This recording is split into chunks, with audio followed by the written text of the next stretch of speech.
Hello everyone, this is Alexis Carter and this is Section 4E1, Strategic Planning for Clinical Information Systems. This lecture covers 5 of the 7 components in your core content under Section 4.5 as shown in this slide. These are the items that we will be covering in larger font. In this lecture we will be focusing on strategic planning. Financial planning will be covered in a separate lecture. The key point with strategic planning is that strategic planning is basically process redesign and change management, which are covered in another lecture, on a very large, very long-term scale. In this lecture, we will cover several strategic planning models that can help guide your strategy formulation, and then also components which are common between those models. Just as with process redesign, measuring the impact of your strategic planning helps secure your resources for future planning. And as I'm sure I don't have to tell any of you, your strategy for information systems really must align with your organization's strategy. And periodic environmental scanning, which we will cover later in this lecture, will really help inform your long-range strategic planning. So first, let's look at the process of strategic planning. Strategic planning really works backward from a desired future state. You are really wanting to look at a big picture with strategic planning and not necessarily focus on all of the details. In strategic planning, you're going to have a systematic process whereby you envision a desired future state. You want to translate that vision into a set of broadly defined goals or objectives, and then you're going to develop and perform a sequence of steps to achieve those broadly defined goals and objectives. There are 2 other terms which may sound similar but which are actually different. Long-term planning begins with your current state and works forward to estimate your future needs, and tactical planning, unlike strategic planning, really focuses on achieving near-term and more narrowly defined interim objectives with some predetermined means. A typical strategic plan will span at least 3 and sometimes 5 years ahead in the future. At the in-person board review course, I frequently start off this lecture by asking people in the audience who has found strategic planning to be an easy process to undertake. And as you might expect, no one raises their hands. Strategic planning is a very resource-intensive affair. You have to achieve a delicate balance of providing adequate detail and contingency plans while still maintaining a high enough level to achieve a long-term strategy. There are alternatives to the typical strategic plan process. You can have strategic planning which occurs in smaller batches and more frequently. However, while these are quick and inexpensive, they often can lack sufficient detail because they don't have as many resources assigned to them, and they can also lack sufficient contingency plans because they don't look far enough ahead in the future. In any strategic planning process, while you try to anticipate the unanticipated as much as possible, that is not always successful, and revisions to the plan are likely going to be needed during the implementation of the strategy in the next 3 to 5 years. Now, because this is an informatics course, we're going to focus much of our discussion on the Strategic Information Systems Plan, otherwise known as a SISP or SISP. It can also be referred to as a Strategic Information Management or SIM plan. A Strategic Information Systems Plan is a plan that's put together through a process of identifying a portfolio of computer-based applications and projects that will assist an organization in executing its overall business plans and realizing its overall business goals. It is a very labor-intensive process, as is any typical strategic plan. Strategic information systems plans have evolved from their first inception in the early to mid-1970s to current state. In the pre-strategic area, a SISP was really just an assessment of future computing needs. In the early strategic era, in other words, when strategy first started being used to try to assess future needs, the SISP was influenced by organizational strategic planning and top management was involved. In the modern era, which is known as the late 1980s, not necessarily so modern anymore, however, in this era we started seeing SISPs have effectiveness considerations for their IT planning, and the ISP or Information Systems Plan became part of the overall strategic planning for the business. In the late 1990s, we started seeing the alignment era, where the SISP was a tool that was used to ensure that the information systems and business were aligned. And finally, in the late 2000s, we started seeing more focus on uncertainty, meaning that the information systems strategic plan was developed to be robust in an uncertain and rapidly technically evolving environment. There is research being performed on how to develop the best or most effective strategic information systems plans, and there are several themes that research takes. Methodological research obviously focuses on the methods used to construct an SISP. Process research expands beyond just the methods and looks at the overall workflow and process to construct an SISP. Factors research looks at the factors that influence a successful implementation of an SISP, whereas organizational impact research really looks at the beneficial impact on an organization if an SISP is successfully implemented. Evaluation research of SISPs is really looking at how do you measure in an objective and quantitative way the success of the SISP. As previously stated, strategic information systems planning and strategic planning in general is a long and resource-intensive process if it is done correctly. As a result, many institutions do not perform an SISP. What research has shown is that failure to perform a strategic information systems plan means that you may have missed opportunities, duplicated efforts, incompatible systems, and wasted resources. And given the ever-increasing need to stretch the healthcare dollar to its absolute fullest, none of these are things that any healthcare institution can afford. The success of a strategic information systems plan, according to research, is generally based on 3 organizational factors. The first factor is organizational commitment.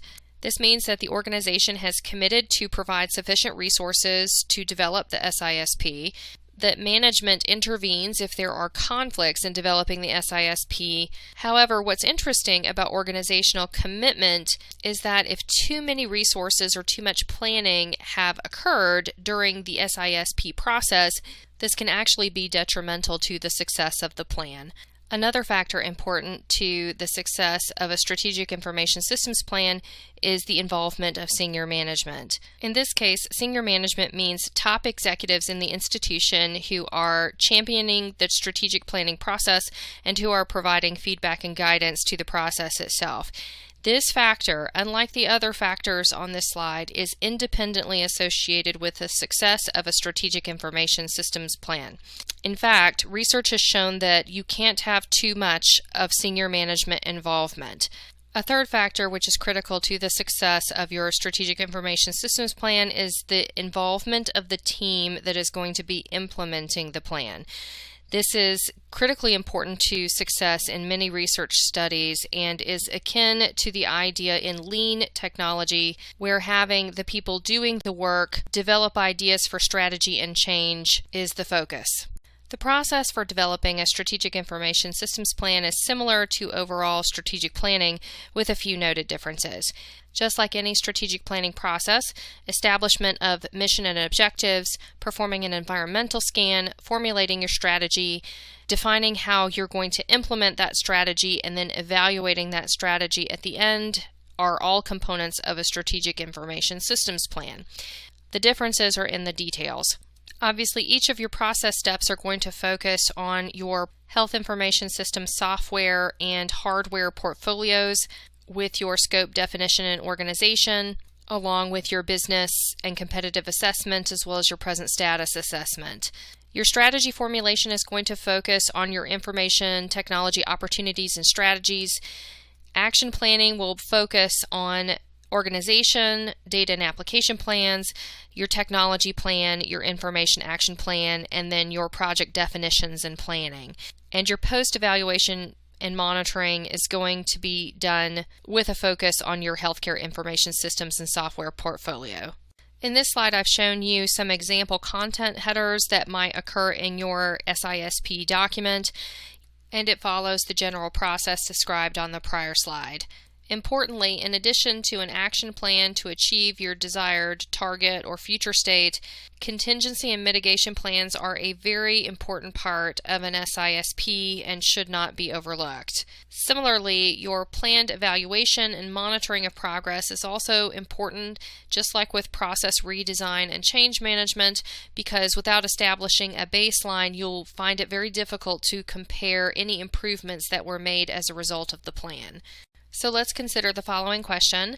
Failure to perform a Strategic Information Systems Plan, or SISP, would result in all of the following except duplicated resources, missed opportunities, duplicated efforts, or incompatible systems. So the correct answer is A, duplicated resources. While I certainly wish that a Strategic Information Systems Plan failure would result in duplicating the resources that I have available to me, I think, as we all know, that is certainly not the case. However, a failed SISP can certainly result in missed opportunities, duplicated efforts, wasted effort, and incompatible systems. There are three basic Strategic Information System Planning models. There's the organizational pull model, the technology push model, and the component alignment model. We'll consider each one of these separately in the following slides. In the organizational pull model, the organization's business objectives fully drive the IT requirements and the IT strategic plan. In other words, the organization pulls the IT component of the organization along behind it. The organization sets its own business objectives, and then they call on information services to develop a compatible strategic information systems plan. This model also means that the SISP cannot be developed until after the organizational strategic plan has been formulated. The advantage of the organizational pull model is that you can absolutely ensure that the SISP will be aligned with the overarching health system strategic plan. However, the disadvantage of this model is that the SISP can be limited by the organizational strategic plan. For example, you may lose the opportunity to take advantage of disruptions in technology that benefit the healthcare enterprise as a whole, because these factors were not considered when the overarching health system strategic plan was developed. By contrast, the technology push model is one where the evolving information technology capabilities actually drive the strategic planning for the entire organization. In other words, information technology is pushing the organization into new areas of business or service delivery. The advantages of the technology push model are the opposite of the disadvantages of the organizational pull model. The health system really can take advantages of opportunities presented by new and disruptive information technology in healthcare. However, the disadvantage is that if the health system is too focused on information technology, then they may lose other opportunities outside of information technology in their overall health system strategic plan. The component alignment model of strategic planning for information systems was developed in the late 1990s and consists of 7 multi-aligned components, which are designed to promote success of strategic planning in a rapidly changing and complex environment. And needless to say, nowadays, working in information technology certainly qualifies for being a rapidly changing and complex environment. Regardless of the temporal order in which either the overarching health system strategic plan or the strategic information system plans are developed, the component alignment model is a method of developing a strategic information system plan such that it will align with the overarching organizational objectives. It does this through a process of alignments between different phases. In this slide, you can see a model for the components and their alignments. The first phase of the project involves an assessment of the non-controllable components. These are where you are assessing your external environment and emerging information technologies which are outside of your control. The next phase of the Strategic Information Systems Plan in the component alignment model is assessment of controllable components, and these include your organizational infrastructure, the mission, your IT infrastructure, the business strategy, and the IT strategy. You want to make sure that after assessment of your organizational infrastructure, mission, and IT infrastructure, that those components are aligned with the non-controllable components that you originally assessed at the beginning of the process. Similarly, you want to ensure that all of those components are then realigned to the business strategy and the IT strategy, which then results in your business strategic plan and IT strategic plan. There are other strategic planning techniques that can be used for information system strategic planning, which are in this review article by Pollock in 2010. These include stages of growth, where you look at early successes, contagion, control, and integration stages to determine where an organization is on the learning curve, as this will help you determine what future projects and implementations you will readily be able to accomplish. Critical success factors looks at key areas that must go right for an organization to flourish. The competitive forces model really focuses on 5 competitive forces in the strategic use of information systems in order to ensure that new systems that you plan to bring online are going to be viable over the long term. And an examination of 3 emerging forces in your environment can also help with strategic planning. These can include growth of digitalization, globalization of commerce, and deregulation of trade. Other strategic planning techniques that also can be used are value chain analysis, where you focus on activities that have to get attention in order for a new product or service to get created successfully. E-Business Value Matrix is a technique whereby you focus on your portfolio by separating the projects in your portfolio into 4 categories: new fundamentals, things that will create operational excellence, rational experimentation with new projects, and breakthrough strategy. Linkage analysis planning is a technique that can be used to help you examine how relationships between your organization and suppliers, buyers, and strategic partners can be leveraged to improve your market position. And scenario planning is simply planning of what to do in the event of certain scenarios. Now let's move on to establishing mission and objectives in a strategic plan. Vision, mission, and objectives were covered in some detail in the change management lecture in this course. We will briefly go over them again with relation to a strategic information system plan in the next few slides. As previously stated, it is critical to align your strategic information system plan with the organization's enterprise strategy. In that regard, the mission, vision, and objectives of the Strategic Information Systems Plan must align with the organization.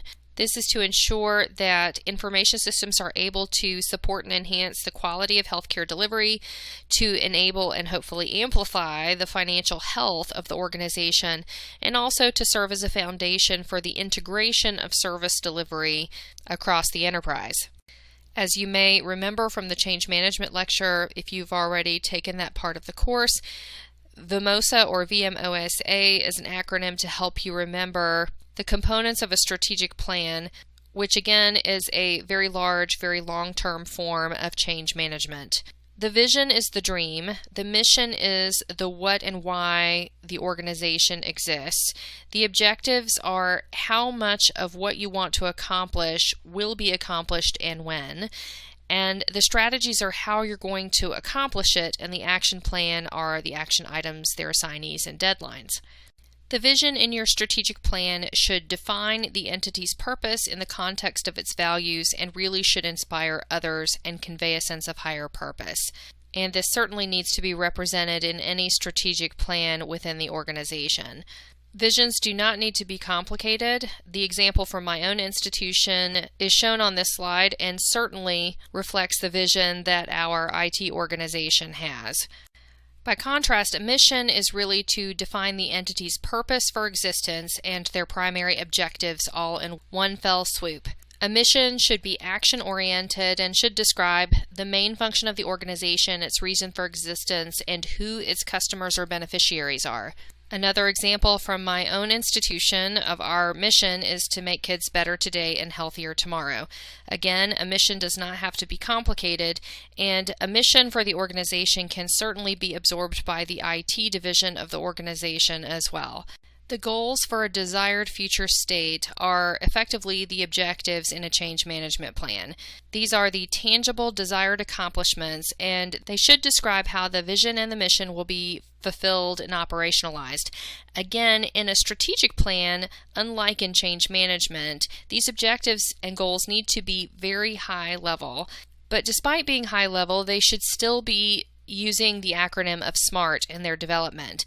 So, as we covered in the change management lecture, SMART can mean different things depending on who you read, but you get the general idea from the table that is listed here. This is covered in more detail in the change management lecture. Moving on to environmental scanning. An environmental scan is a collection of data about both external and internal influences that could affect your desired future state. Examples of internal influences that could affect your desired future state include changes in human resources, financial resources, facility changes, changes in your organizational culture, or other resources. Examples of external influences can include changes in collaborators or affiliates, changes in regulations and regulators, vendors, contractors, competitors, organizations, etc. Going into more detail on how to perform an environmental scan for internal influences that could affect your desired future state, there are a number of different parameters and several different categories that you want to assess. Organizational components such as the overall size of your organization, how many beds you have, departments, clinics, how many inpatient and outpatient facilities you have, etc. are important, as well as the types of services that your organization provides. For example, are you providing the vast majority of your care through outpatient visits versus inpatients? Do you have a longer average length of stay because of the high complexity of your patient population, or is it a shorter length of stay? In a pediatric organization like mine, we focus on services that are specific to pediatric patients. And services for genetics and congenital heart defects are only two examples of where our service profile might differ from an organization that sees adults. Under business management, you would want to look at where your money is going. Where are your expenditures being paid? Because those might be opportunities for improvement in your strategic plan. Also, the number of your employees, what your personnel costs are, etc. If you're an academic organization, you will probably want to include an assessment of research and education factors that could influence the future success of any strategic planning in the organization. For information technology departments, this can often include the capacity to experiment with new system designs or protocols that might help improve patient care. When performing an environmental scan for external influences that could affect your desired future state, it's important to focus on those things that could keep you or help you fulfill your vision or deliver on your mission. Many organizations use benchmarking, whereby they survey other entities that are similar in size and mission to themselves to see what competitive services those organizations are providing and where they are being successful and not successful in patient service delivery and market share domination. There are several methods of environmental scans that you should be aware of. The most commonly referenced in the medical literature that I could find is called the PESTLE analysis. Basically what this means is that you want to do your environmental scan and make sure that you analyze the factors in various categories that could impact your desired future state. In a PESTLE analysis, you want to look at political factors, economical factors, social, technological, legal, and ecological factors. Examples of each one of these factors that you would want to assess in your environmental scan are listed on this slide. And the purpose of this is really to help you remember all those factors that need to be included in your environmental scan so that you don't forget them, and so that you can include contingency plans and mitigation plans for unexpected changes that might occur over the next 3 to 5 years. There are other versions of the environmental scan acronym for PESTLE. There's PEST. There's STEEPLE, which is the same as PESTLE, only it adds ethical and demographic factors. There's also PESTELI, STEER, SLEPT, and STEP also. Generally speaking, each one of the letters does represent the same category, so it should be relatively easy for you to get any questions related to this right. A much more common type of environmental scan, at least in my experience, is the SWOT analysis. So SWOT stands for Strengths, Weaknesses, Opportunities, and Threats, and it is represented in this diagram here as things that are helpful or harmful to the organization. Helpful things are your strengths and opportunities. Harmful things are weaknesses and threats. Strengths and weaknesses are internal influences that can affect your desired future state, whereas opportunities and threats are external influences. Let's consider another question. All of the following can represent environmental scan methods except PEST, SNOP, PESTLE, SWOT, benchmarking. The correct answer in this case is SNOP. SNOP actually stands for Systematized Nomenclature of Pathology, which is the predecessor of SNOMED CT. PEST, PESTLE, SWOT, and benchmarking are all methods that can be used to perform an environmental scan, so don't get too confused by the different acronyms that can be used. Since I think most people are familiar with a SWOT analysis, hopefully this would be a relatively easy pickup. Now moving on to strategy formulation.